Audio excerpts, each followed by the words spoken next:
everyone, and welcome to the Kiki London YouTube channel. My name's Amanda, and in today's video we are going to be doing my own nails and looking at how to apply the new rubber colour base coats. So I really hope you all enjoy watching. Now these are the 5 new rubber colour bases. If you didn't already check out the previous video, it shows swatching and talking in detail about the 5 new shades. Now I absolutely love the rubber colour base system, so I wanted to do my nails using some of these to create a really nice simple manicure. So we're going to be using RB14, which is a beautiful nude, and then we're also going to be using RB12, which is more of a creamy coloured nude, but it incorporates these beautiful gold flake pieces.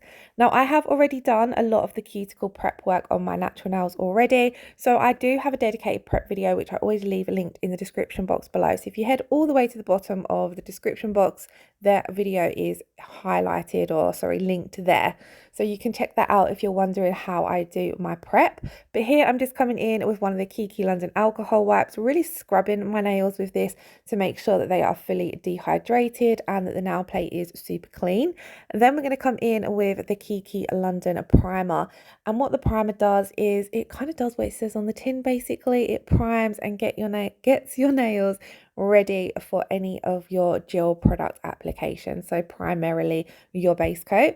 Now with your primer, it's quite a thin consistency, so you want to apply just a small amount. A little bit goes a long way, and again, like all of your nail products, you want to be very careful that you're not getting them on the skin, so just be very careful how you're applying that. Now this does air dry as well.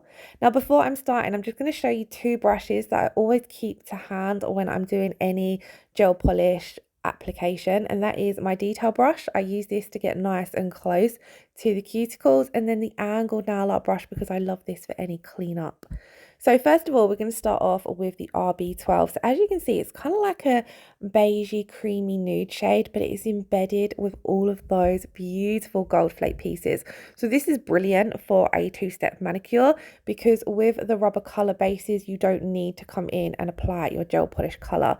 So especially with these ones with the gold flake pieces, you're going to be using these as your base and your color in one. Now these ones are with the gold flake pieces in them. I apply them slightly different to the regular rubber colour bases because of those gold flake particles. So what I'm doing with my first application of the gel with these, I'm primarily focusing on getting a layer of gel scrubbed into that natural nail plate.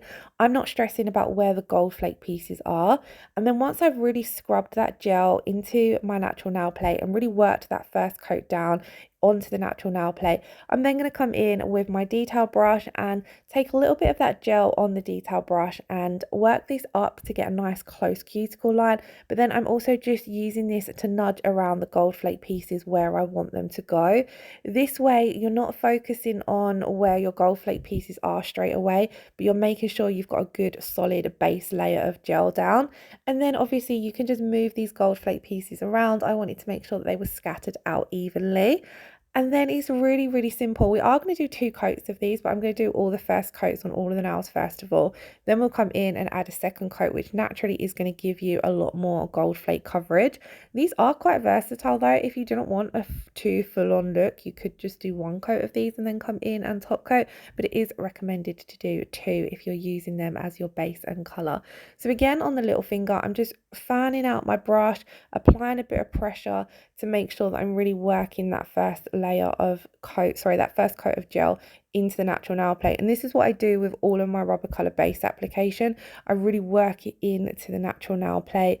That way I'm going to make sure that I've got really great contact between the gel and the nail plate, and it's going to apply a nice good layer to the entire nail, which once cured strengthens and reinforces the natural nail, which is what a lot of nails, or which is what you need if you're working on weak or brittle nails. You want to make sure that you're using the bases to their advantage and getting a really strong base down. Now with the regular rubber color bases, so any of the rubber color bases that don't have any gold flake particles in, I do similar, but obviously I don't need to stress about the gold flake pieces. So as you can see, I'm taking a small amount of gel, really working it into that natural nail plate, getting right up close to the cuticle and sidewalls, but being very careful that you don't get any gel on there. Then I come in with a little bit more once I've worked that first little bit of product in, and then I'm just kind of floating this down to get nice even coverage, and then just capping the free edge slightly. So you'll see here as well, I was trying to show you guys on the previous nail, I only take a small amount of gel polish on my brush and I fully wipe off one side of the brush. Then there's just a small amount on the tip of the other side. This allows you to really work it in to that natural nail plate. And then if it's needed, I will just float on a little bit more ever so carefully. Here, I'm just taking my angled nail art brush with a little bit of alcohol and just wiping up around that sidewall as I had touched that slightly with the product. Now, with any of the rubber system, I like to hold the nails upside down for a few seconds just to help self-level the product, because the rubber-based systems are slightly thicker than your regular base coats. Then we pop that in to cure for 30 seconds and we're going to come in and do the second coat. So again, on the second coat, I'm fully wiping off one side of the brush and then wiping off roughly half of the other side of the brush, just so I've got a ball of gel on one half on one side of the nail.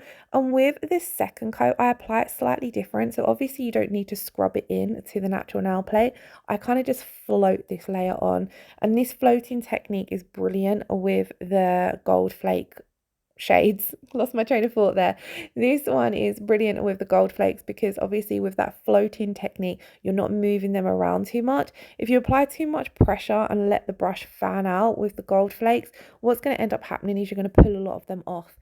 So you want to use a light sort of touch and just gently float it on. And then again, you can come in with your detail brush and just nudge those gold flake pieces around. It helps to get them closer to the side walls and the cuticle area. And it also just helps to make sure that they are distributed nicely across the nail.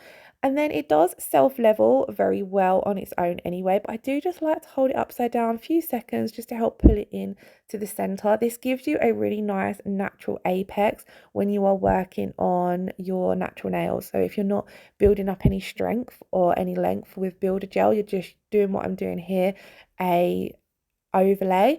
Then by holding it upside down, it helps just pull that gel ever so slightly down to the center of the nail, and then this gives a really nice natural curve to the nail, especially if your nails are quite flat, which mine are. It just creates that nice natural apex. So we're doing the same again on the little finger. My little finger is always slightly tricky to work on because I have such a teeny tiny nail bed. So this is where the detail brush comes in handy, because you've got a lot more control over where you're maneuvering that gel. So as you can see, I'm able to get nice and close to the cuticle and sidewalls, and then obviously just move those gold flake pieces around.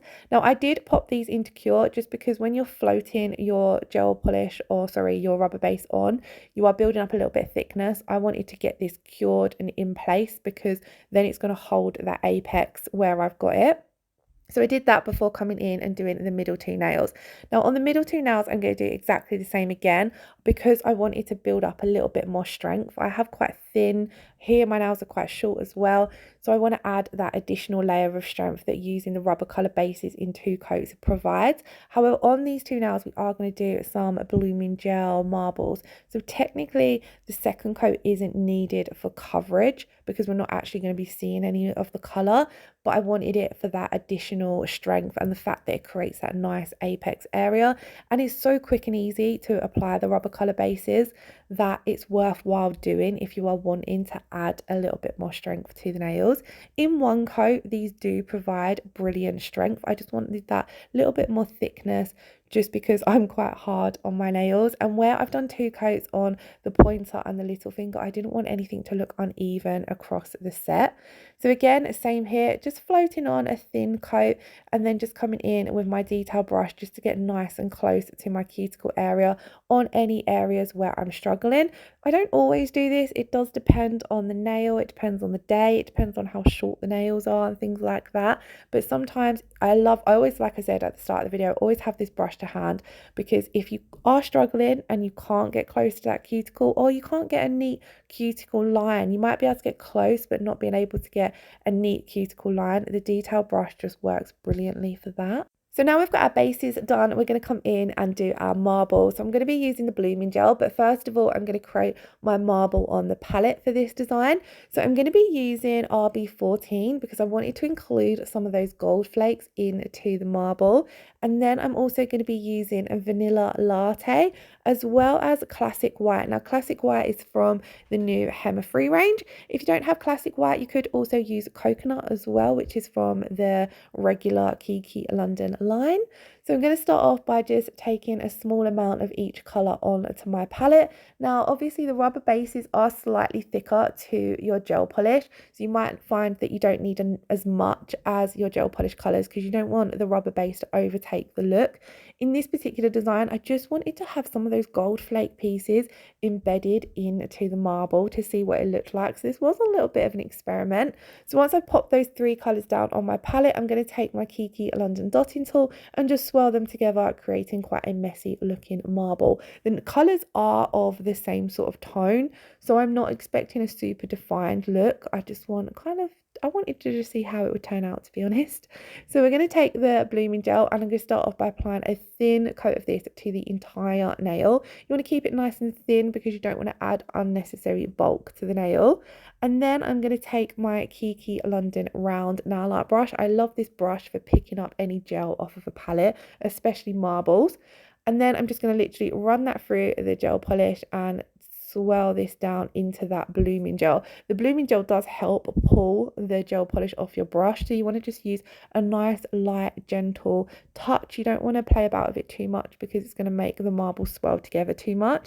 Then I'm going to leave that and do exactly the same on the next nail. So taking a very small amount of blooming gel, you really don't need a lot of this, and just applying it thin to the nails. You don't have to stress too much of getting this super close to the cuticle or the side walls. You just want to make sure that you've got an even coat across the entire nail. And then once again, just gently applied that marble down into that uncured blooming gel. I did prefer how the ring finger looked compared to the middle finger, and that was because I just used a little less product. So it didn't marble together as much, and then also it didn't cover up the entire base of the nail as such. Then what I'm going to do here is just switch back to my detail brush and just gently nudge the marble around ever so slightly just to get it a bit closer to the cuticle so it doesn't look as though there's a gap there. And then we're just going to let this bloom for a few seconds, but just look at the ring finger. I really loved the effect that you see in that one.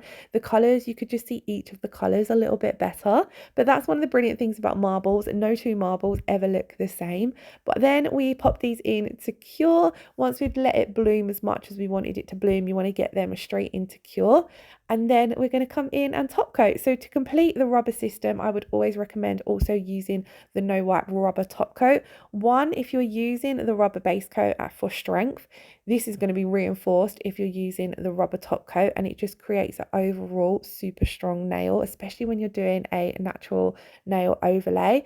I find the rubber base and top coat combination one of my absolute go-tos. It is also brilliant over these gold flake rubber bases, just because if you haven't perfected getting a super smooth application, you can come in and do that with your rubber top coat.